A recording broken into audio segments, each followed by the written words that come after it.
Assalamualaikum warahmatullahi wabarakatuh. Perkenalkan, nama saya Mili Andini, NIM 2020 A1C009. Di sini saya akan menjelaskan hasil wawancara saya terhadap tokoh-tokoh yang ada di kampung saya untuk memenuhi tugas mata kuliah Hukum Islam dengan dosen pengampu ayah Anda Isnaini SPD MA MPD. Baiklah, saya akan menjelaskan hasil wawancara saya terhadap beberapa tokoh yang ada di kampung saya. Yang pertama adalah tokoh agama, yang kedua tokoh masyarakat, yang ketiga tokoh pemuda, yang keempat tokoh pemerintah, dan yang kelima tokoh wanita. Baik, untuk yang pertama tokoh agama, di sini dengan narasumber Tuan Guru Haji Muhammad Yusuf. Di sini saya mengajukan dua pertanyaan. Nah, pertanyaan yang pertama yaitu, menurut Ustaz, bagaimana pentingnya peranan ijtihad dalam pengembangan hukum Islam di masa kini dan dalam masa mendatang? Jelaskan pendapat Ustaz. Lalu beliau menjawab, peranan ijtihad sangatlah penting dalam pengembangan hukum Islam dari masa ke masa. Hal ini karena Islam dan umat Islam juga berkembang dari zaman ke zaman menyesuaikan dengan perkembangan masyarakat. Dalam masyarakat yang berkembang tersebut senantiasa muncul permasalahan yang perlu dipecahkan dan ditentukan kaidah hukumnya. Untuk pertanyaan yang kedua, bagaimana menurut Ustaz tentang peran penting hadis atau sunnah dalam mengembangkan hukum Islam di masyarakat? Jawaban beliau, hadis atau sunnah dalam pengembangan hukum Islam berperan sebagai sumber nilai dan norma hukum Islam.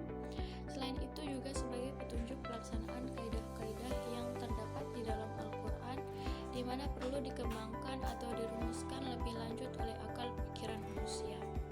Baik, saya lanjut. Untuk yang kedua ada tokoh masyarakat, yaitu dengan narasumber Mustahik selaku Kadu Sesela Pulau.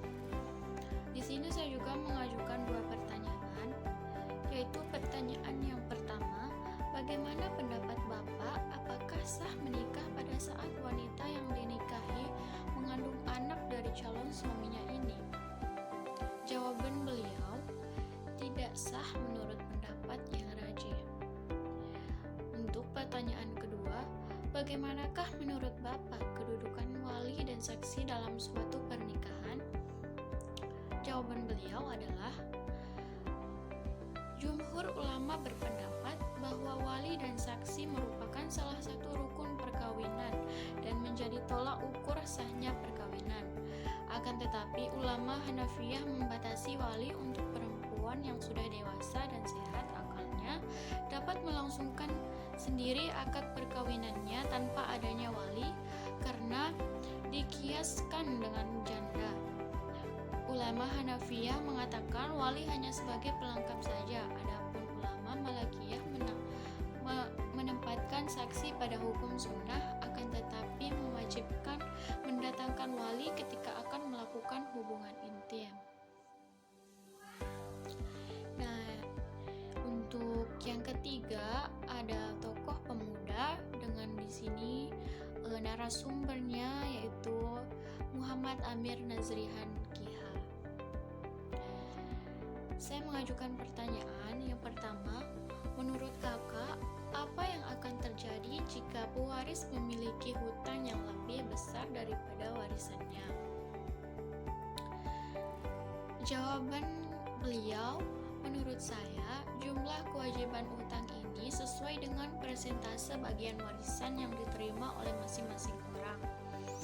Termasuk jika utang yang ditinggalkan lebih besar dari harta yang ditinggalkan, maka ahli waris wajib melunasi utang pewaris dengan harta mereka. Untuk pertanyaan yang kedua, apakah dibolehkan jika wanita yang telah dijatuhkan talak 3 menikah dengan niat agar bisa kembali lagi kepada suami pertamanya dengan cara minta agar diceraikan oleh suami barunya? Jawaban beliau, menurut saya pernikahan tersebut hukumnya haram dan termasuk dosa besar. Juga tidak sah pernikahan tersebut, dan wanita tersebut tetap tidak halal kecuali bagi suami keduanya, namun tetap haram bagi suami sebelumnya. Karena pernikahannya tidak sah dan tidak dianggap oleh syariat. Nah, untuk tokoh yang keempat yaitu tokoh pemerintah dengan narasumber Bapak Heri Susilo. Saya mengajukan pertanyaan, apakah Bapak mengetahui bagaimana hukum menjatuhkan talak oleh suami kepada istrinya pada suatu tempat sementara ia sedang dalam emosi? Jawaban beliau yaitu, jika talak itu dijatuhkan oleh suami yang dalam keadaan emosi yang akal pikirannya telah tertutup, maka talaknya tidak jatuh.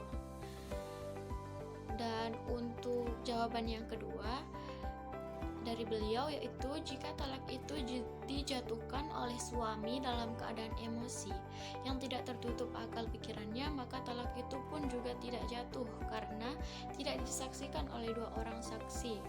Bila talak itu dilakukan secara resmi dengan arti lengkap rukun dan syaratnya, maka talak itu jatuh. Talak yang jatuh satu kali atau dua kali dapat dirujuk oleh suami. Nah, untuk pertanyaan saya yang kedua yaitu, sebagian mujtahid orang berijtihad mengikuti mujtahid lainnya, lantas bagaimana pendapat Bapak tentang mengikuti Imam Syafi'i? Apakah mengikutinya termasuk taklid? Beliau menjawab, betul, ini adalah taklid, bukan taklid tam total. Ia adalah taklid juz'i dalam sebagian masalah yang untuk masalah tersebut seorang mufti pemberi fatwa mencurahkan seluruh usahanya untuk membahasnya, namun tidak mampu mendapatkan hukum tentangnya.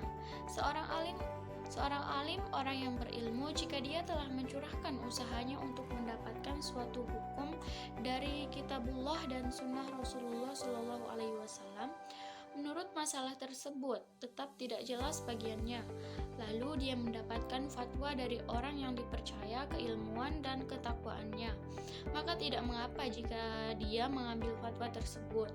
Yang seperti ini telah diriwayatkan dari Imam Syafi'i dan telah disebutkan oleh Ibnu Qayyim dan I'lam al-Muwaqqi'in. Sekali lagi, ini adalah taklid juz'i saat darurat.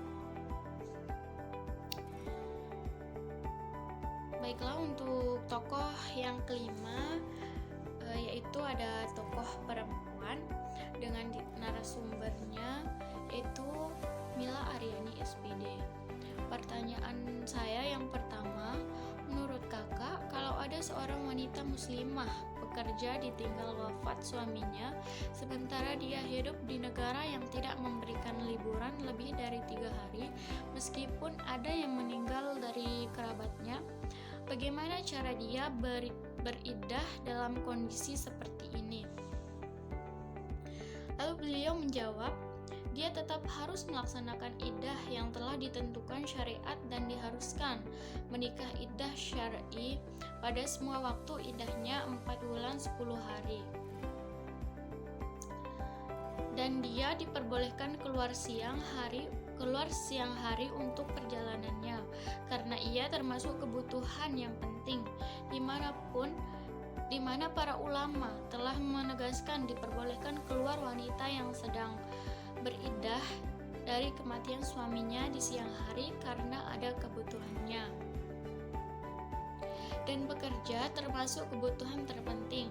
Kalau dibutuhkan hal itu waktu malam hari, maka tetap diperbolehkan keluar karena termasuk darurat, khawatir dipecat. Dan tidak dipungkiri akibat dipecat dari pekerjaan adanya kemudaratan jikalau ia dipecat dari pekerjaan ini, di mana para ulama telah menyebutkan banyak sebab diperbolehkannya keluar dari rumah suaminya yang diwajibkan dia beriddah di dalamnya. Dan untuk pertanyaan saya yang kedua, yaitu apa yang kakak ketahui tentang ittiba? Jawaban beliau, menurut saya, ittiba adalah mengikuti semua yang diperintahkan atau yang dilarang dan yang dibenarkan oleh Rasulullah Shallallahu Alaihi Wasallam.